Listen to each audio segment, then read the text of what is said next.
What indigenous people do is plant the corn and the beans in these mounds of soil and then plant the squash in between the mounds. And what happens is that the corn stalk, the eldest sister, becomes like a trellis for the beans to climb around, to grow around. The beans, in turn, fix nitrogen in the roots to keep the corn strong and sturdy in high wind.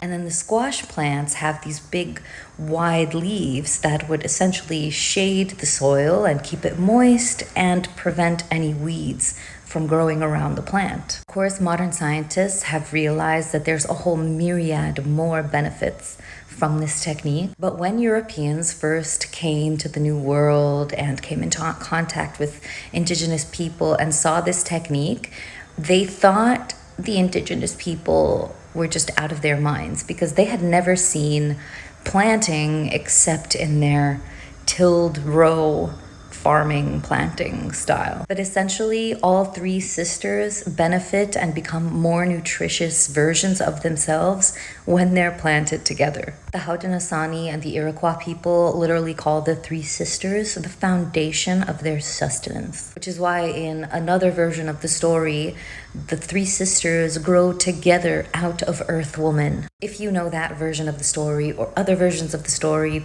please duet this or share it in the comments. And if you want to hear more stories or see some of the things that I've been working on, hit the follow button and check me out elsewhere. Love you. Happy Native American Heritage Month.